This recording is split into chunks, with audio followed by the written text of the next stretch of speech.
អំណាចនៃការយល់ដឹងលើកស្នារំអាក្អែក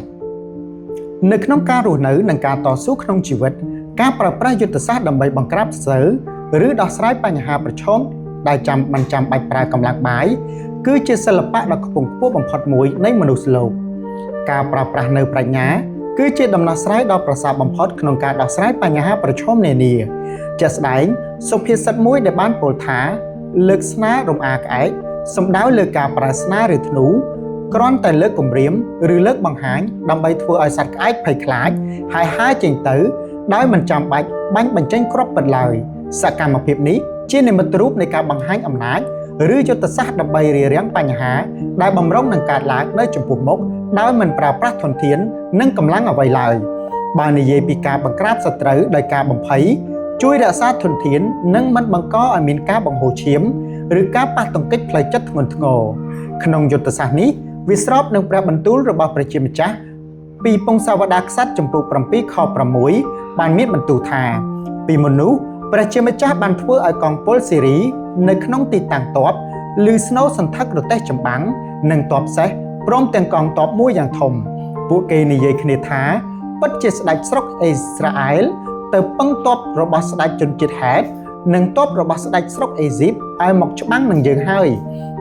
នៅក្នុងខគម្ពីរនេះព្រះជាម្ចាស់បានប្រើយុទ្ធសាស្ត្រលើកស្នាតាមបែបអភូតហេតុដោយព្រះអង្គមិនបានបញ្ជូនកងទ័ពពិតប្រកាសទៅច្បាំងឡើយប៉ុន្តែទ្រង់បានធ្វើឲ្យពួកសេរី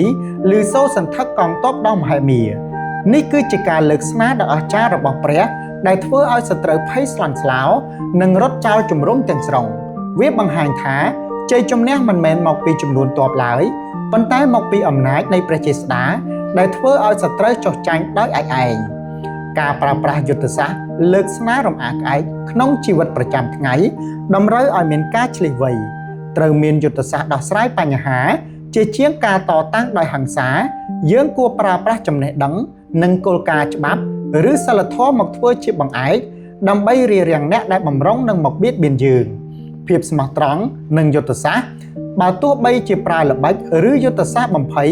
ក៏ត្រូវស្ថិតនៅលើមូលដ្ឋាននៃភាពត្រឹមត្រូវនិងសុចរិតភាពដែរ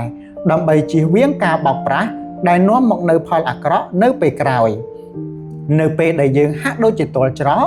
សេចក្តីជំនឿលើព្រះជាម្ចាស់គឺជាស្នាដ៏ខ្លាំងក្លាបំផុត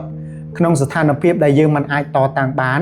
ព្រះជាម្ចាស់បានប្រើវិធីដែលយើងនឹកស្មានមិនដល់ដើម្បីកម្ចាត់ឧបសគ្គឲ្យយើងការអធិដ្ឋាននិងការរស់នៅក្នុងព្រះបន្ទូលគឺជាការលើកតម្កើងអំណាចព្រះចេស្តានៅក្នុងជីវិតដែលធ្វើឲ្យអំណាចងងឹតឬសត្រូវមិនហ៊ានមកក្បែរយើងឡើយជារួមមកការចេះប្រើយុទ្ធសាស្ត្រលើកស្នារំអាក្អែកគឺជាការប្រើប្រាស់បញ្ញាដើម្បីរក្សាសន្តិភាពនៅពេលដែលយើងផ្សារភ្ជាប់បញ្ញានេះទៅនឹងអន្តរាគមន៍ពីព្រះជាម្ចាស់យើងនឹងទទួលបានជ័យជំនះដោយមិនចាំបាច់ប្រើកម្លាំងដៃឡើយព្រះជាម្ចាស់ទ្រង់មានភាពស្មោះត្រង់ហើយទ្រង់នឹងការពារអ្នកដែលដាក់ចិត្តជឿលើទ្រង់តាមរយៈយុទ្ធសាស្ត្រដ៏អស្ចារ្យរបស់ព្រះអង្គ